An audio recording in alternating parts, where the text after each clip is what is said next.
Hello, and welcome again to Living English. Today, we'll look at reporting on something you did, and we'll look at more of the little words called prepositions. But first, let's see sisters and brothers.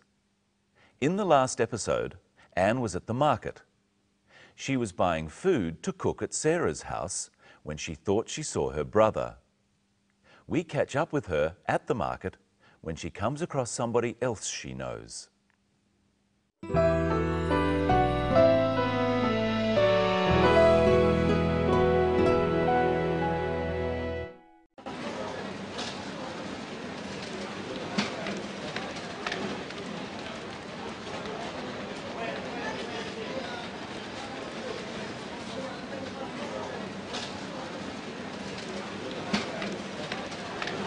Sorry. Yeah? Steve. Fancy writing into you yet? Where are you up to in such a hurry? Oh, nowhere. I thought I saw someone I know. Oh, where? Oh, it's okay. He's gone now. Must have made a mistake. You got time for a coffee? Yeah, okay. Yeah? How about here? Fine.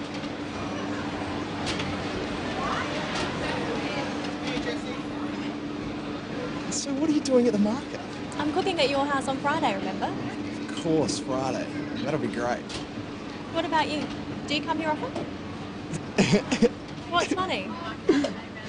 When someone says, do you come here often, it's what we call a pick-up line. You know, when someone's... I know what a pickup line is. Oh, sorry. I come here every week to buy fruit. I like fresh fruit for work. What are we having for dinner? You'll find out on Friday. What's in that? Cappuccino? Yeah. And a tea, please. Tea? No worries. Do you want me to take your shopping home? I can put it in the fridge for you. No, that's okay. I have a fridge in my room at the hotel. The person you saw, who did you think it was? It's a long story. Maybe I'll tell you later. On Friday? Maybe. Let's look first at how Steve and Anne meet and what they say to each other. Oh, sorry. Yeah? Steve. Fancy writing into you? Where are you up to in such a hurry? Oh, nowhere. I thought I saw someone I know. First, Steve says, "Fancy running into you." He is surprised at meeting Anne by chance. To run into someone means to meet them by chance, not by arrangement. Practice saying, "Fancy running into you" with Steve. Fancy writing into you? Steve asks her a question. He says, "Where are you off to in such a hurry?" Where are you off to means the same as where are you going? Listen again to Anne's answer. Oh, nowhere. I thought I saw someone I know. We say, "I thought," to talk about ideas we have that might change or that we're not sure about. Anne says that she thought she saw someone she knows, but she isn't sure. Practice saying, "I thought I saw someone I know" with Anne. Oh, nowhere. Oh, nowhere. I thought I saw someone I know. Notice that this has two past tense verbs, "I thought" and "I saw," because both the thinking and the seeing took place in the past. Let's practice saying, "I thought I," with some other examples. Had my passport with me. I thought I had my passport with me. Phoned you yesterday. I thought I phoned you yesterday. Had plenty of time. I thought I had plenty of time. In all these examples, saying "I thought" really means that you now realize you were wrong. I thought can be used in another way, to tell someone else they are wrong. For example, I could say, "I thought I said don't be late." Try these examples. you had the keys. I thought you had the keys. He booked the hotel. I thought he booked the hotel. They said 10 o'clock. I thought they said 10 o'clock. Later, Anne admits to Steve that she thinks she was wrong. Listen to what she says. I must have made a mistake. Must have is short for must have.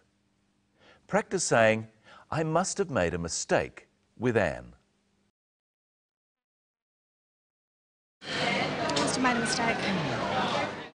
Another way of saying this is, I must have been mistaken. Say this after me. I must have been mistaken. And you can also just say, my mistake. Say this after me. My mistake. Steve asks Anne to have a coffee with him. Watch how he does this. What? Have you got time for coffee? Have you got is the same as saying, do you have? So, have you got time for a coffee means, do you have time for a coffee? Practice saying this with Steve. What? Have you got time for coffee? Steve is making a suggestion that they sit down and have a coffee. You could use this to make other suggestions too. Try saying, have you got time for these things? For a walk. Have you got time for a walk? To talk. Have you got time to talk? Look at another way Steve makes a suggestion. What about you? Fine. When Steve says, how about here, he's making a suggestion. How about means, what do you think about? Or, is this okay? You can use how about to make any suggestion. It's fairly informal. Try these ones after me. How about going to the movies? How about a cup of coffee? So if you say, how about a cup of coffee to someone, it's the same as saying, let's have a cup of coffee. When Steve says, how about here, he means, let's sit here. And Anne agrees by saying, fine. Fine is the same as okay. Do you mind if I sit here? Oh, that's fine. Hello, Michelle. Hello, Brenton. Hello, everyone. Fancy seeing you here. Well, how are you? Well, all right, but I need to go to the dentist tomorrow, and I haven't got time. How come? Well, here's tomorrow on my diary. As you can see, it's fairly full. So where will you be at 10 o'clock? At the hairdresser's. I'll be there for 2 hours. Really? Where will you be at 1 o'clock? At the supermarket. I must get my shopping done. Where will you be at 3 o'clock? At the hospital. I must visit my aunt, who's very ill. You're right, you can't go to the dentist. I'm okay with that. Let's look at when we use at before names of places. First listen to Steve and Anne. So what are you doing at the market? I'm cooking at your house on Friday, remember? Steve asks Anne what she's doing at the market, and Anne reminds him she is going to cook dinner at his house. Why doesn't she say in the market and in the house? Sometimes you can use in, but we use at when we're talking about a place such as an address, a type of business, or a place outside. Say these ones after me. At home. At work. At the office. At school. At 23 Mitchell Street. At the bus stop. What about in? In can only refer to something which is enclosed. Like a room. Yes. Or something which has an inside and an outside. So we always use in for cities or towns and countries. So we are in Australia. Yes, because we're not out of Australia. Repeat these after me. In Tokyo. In China. In the kitchen. In the water. In the supermarket. Before you said at the supermarket. At can mean inside or outside. In can only mean inside.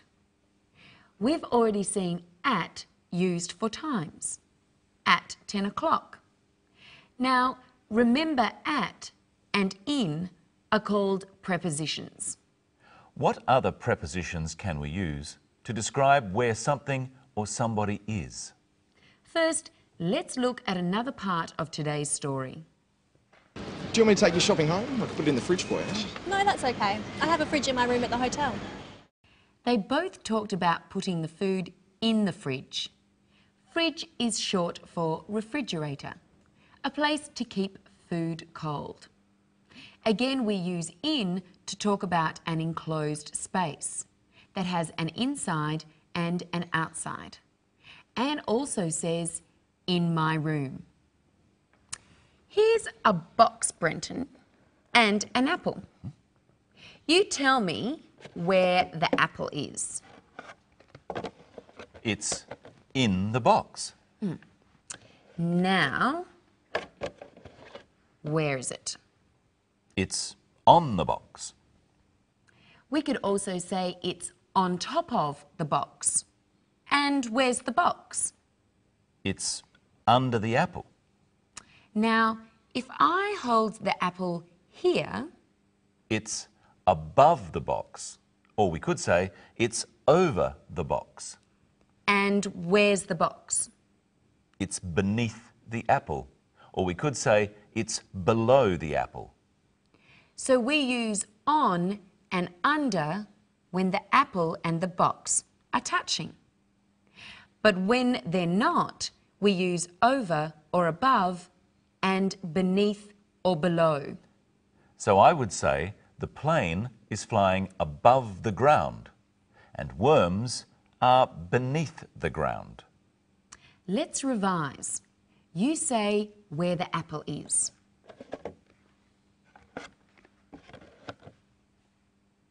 In the box.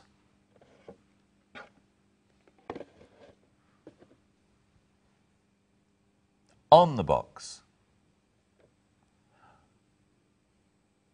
Over the box or above the box.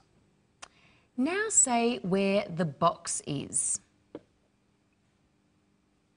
Under the apple. Beneath the apple or below the apple. There's two more to learn. What am I doing now, Brenton? You're putting the apple into the box. Into. We use into when talking about actions. Putting the apple into the box. Going into the house. Getting into the car. And what am I doing now? You're putting the apple onto the box.